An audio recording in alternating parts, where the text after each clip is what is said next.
उन्होंने कहा मैं जानता हूँ, और अपनी उनकी जेब में इस्तीफा था। और दरअसल वो त्यागी थे, रोहना खुर्द गांव के रहने वाले थे, किसानों के भगवान है और मैं किसान का बेटा हूँ।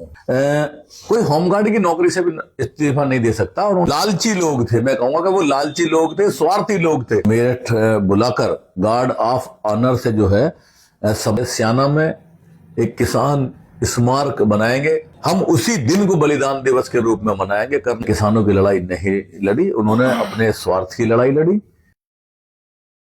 आज सबसे बड़ी बात तो यह है कि आज कल मकर संक्रांति थी और आज मकर संक्रांति की छुट्टी है। आज भी त्योहार है, कल एकादशी की वजह से होने से पूरा जो है त्योहार नहीं बन पाया। आज 2 दिनों में त्योहार हो रहा है। तो सबसे बड़ी बात तो ये थी कि अपने बुजुर्गों के दर्शन करने के लिए मैं चला आया।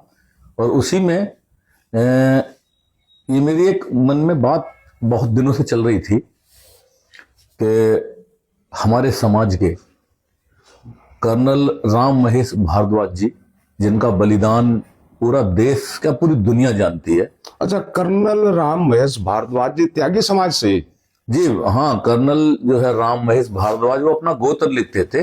वो दरअसल वो त्यागी थे, रोहना खुर्द गांव के रहने वाले थे और भारतीय सेना में वे कमांडिंग ऑफिसर थे मेरठ के। उसी दौरान उन्होंने किसानों के मसीहा चौधरी महेंद्र सिंह टिकैत जी को मेरठ बुलाकर गार्ड ऑफ ऑनर से जो है सम्मानित किया था, जिसकी पूरी एकदम चर्चा पूरे देश में बहुत विकट तरीके से फैल गई थी। सेना के अधिकारी रहते हुए उन्होंने? जी, वे कमांडिंग ऑफिसर थे मेरठ के, कर्नल थे। और उन्होंने तोप से सलामी कराकर पूरी कमांड की सेना को सुसज्जित करके एकदम, और उससे चौधरी साहब के लिए मतलब गार्ड ऑफ ऑनर देकर सम्मान उन्हें दिया पूरे। जबकि गार्ड ऑफ ऑनर बहुत बड़ा एक सम्मान है, मैं कहता हूं मुख्यमंत्री के लिए भी शायद नहीं दिया जाता। और इसकी चर्चा पूरे देश में फैल गई थी और इसमें तलब किए गए थे कर्नल साहब। वो जबकि जानते थे कि इसका अंजाम क्या होगा, ऐसा नहीं था कि वो जानते नहीं थे, जानते थे कि अंजाम क्या होगा, लेकिन वो अंजाम से वाकिफ थे। और उन्हें बुलाया गया, उनसे कहा गया कि आपने एक साधारण आदमी को कैसे गार्ड ऑफ ऑनर दे दिया। तो उन्होंने कहा कि टिकैत साहब जो है किसानों के भगवान है और मैं किसान का बेटा हूं, हम उनकी इज्जत ईश्वर के बराबर करते हैं और इसलिए मैंने उन्हें गार्ड ऑफ ऑनर दिया। तो उन्होंने पूछा इसका मतलब जानते हो? उन्होंने कहा मैं जानता हूं। और अपनी उनकी जेब में इस्तीफा था और निकाल के बेंच को इस्तीफा थमा दिया।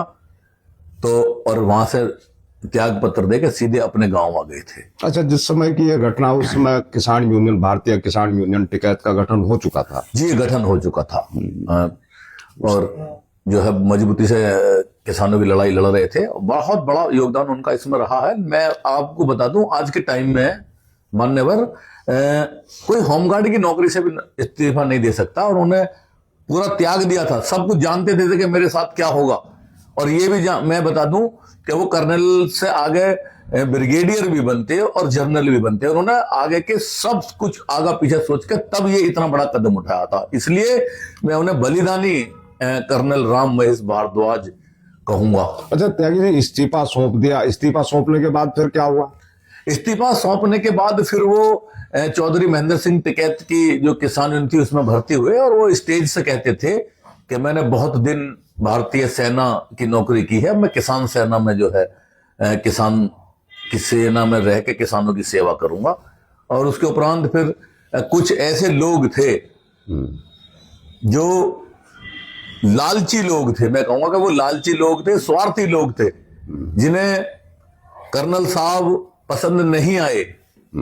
उन्हें उस संगठन से भी बाहर निकालने का काम किया। उनके नाम आपने देखा होगा, मैंने सार्वजनिक किए थे जो है एसएसपी कार्यालय पर। तो अब ये राम महेश भारद्वाज जी, क्या इसमें क्या करना है आपको? इस तरह मैं आज अपने बुजुर्गों के बीच में आया हूं, मैंने उनसे सलाह ली है। मैं चाहता हूं कि भारतीय किसान यूनियन एक बड़ा संगठन है देश का। ऐसी बात नहीं है कि वो संगठन बड़ा नहीं है। आज हालांकि उसमें से बहुत संगठन निकल गए हैं। चौधरी महेंद्र सिंह टिकैत ने सन 2011 में अंतिम सांस ली थी। उसके बाद इसमें सैकड़ों संगठन इसमें से निकले हैं। जो किसानों की रखवाली का जुम्मा जिनके पास था, किसानों की लड़ाई लड़ने का बागडोर जिनके हाथ में टिकैत साहब सौंप के गए, उन्होंने किसानों की लड़ाई नहीं लड़ी, उन्होंने अपने स्वार्थ की लड़ाई लड़ी। और उसी कारण रहा कि बाबा टिकैत के सामने कोई संगठन अलग नहीं हुआ और उनके बाद इसमें अलग संगठन बनने की एक बाढ़ सी आ गई है। तो उन लोगों की वजह से ही कर्नल साहब को भी छोड़ना पड़ा था और आज उन्हीं लोगों की वजह से इसमें नए संगठन निरे बन गए हैं। तो आज मैं अपने बुजुर्गों के बीच में आया हूं, अपनी इस पावन धरती पर जहां कर्नल साहब ने जन्म लिया। तो मैं यही इन लोगों से सलाह करना चाहता हूं कि जिस संगठन में हमारा जितना भी योगदान है, हम उस अपने योगदान को तो याद करें। मैंने कहा है अपने बुजुर्गों से कि कर्नल राम महेश भारद्वाज के गांव रोहाना खुर्द में एक सबसे पहले तो मैं आदमी अपने घर में अपने माता पिता के चरण स्पर्श करता, उसके बाद जब बाहर निकलता तो गुरु के करता, उसके बाद मोहल्ले के लोगों के करता, फिर जिले के लोगों के करता। आज सबसे पहले मैं अपने बुजुर्गों में आया हूं, उनके चरण स्पर्श किए हैं और उनसे मैंने सलाह भी की है कि मेरे जो है बड़े भाई है संजीव भारद्वाज जी रोहाना वाले, उनसे भी मेरी चर्चा चल रही है। आज वो कहीं बाहर किसी डॉक्टर के पास गए हैं तो बात नहीं हो पाई है, मेरी उनसे भी बात चल रही है। अब मेरा मकसद है कि सबसे पहले मैं अपने समाज को इकट्ठा करूं और कर्नल साहब का बलिदान अपने समाज के सामने रखूं। उसके पश्चात मेरा ये कहना है कि मैं कर्नल साहब के गांव में प्रोग्राम करके अपने इन सभी सहयोगी भाइयों के साथ जनपद मुजफ्फरनगर के जो मेरी बिरादरी के गांव है सब में जाऊंगा, सबको जो है उनके बलिदान से अवगत कराऊंगा। बहुत लोग ऐसे हैं जो जानते भी हैं और बहुत लोग जो नए हमारे बच्चे हैं वो शायद नहीं भी जानते होंगे, लेकिन ये बलिदान इतना बड़ा ज्यादातर लोग उसे जानते ही हैं। वहां जाएंगे, उसके बाद रोहाना खुर्द में जाकर जहां पे जिस पवित्र घर में उन्होंने जन्म लिया वहां की मिट्टी हम लोग वहां से लेंगे। रोहाना खुर्द के चारों कोनों की मिट्टी हम लोग जो है इकट्ठी करेंगे, एकत्रित करेंगे और उसके बाद हम वहां से स्याना में एक किसान स्मारक बनाएंगे जिसमें कर्नल राम महेश भारद्वाज जी की मूर्ति लगेगी और उस मूर्ति पर पूरा इतिहास उनका दर्ज होगा कि उन्होंने क्या बलिदान दिया। वो पूरा बलिदान उस मूर्ति पे जो है के श्यामपट्ट पे लिखा जाएगा। और जिस दिन उन्होंने इस हिंदुस्तान के किसान और मजदूर के लिए अपनी इतनी बड़ी नौकरी को कुर्बान कर दिया, उसका बलिदान कर दिया, हम उसी दिन को बलिदान दिवस के रूप में मनाएंगे। कर्नल साहब का बलिदान दिवस उस दिन को मनाएंगे जिस दिन उन्होंने अपना इस्तीफा जो है दिया था और चौधरी साहब को सलामी दी थी।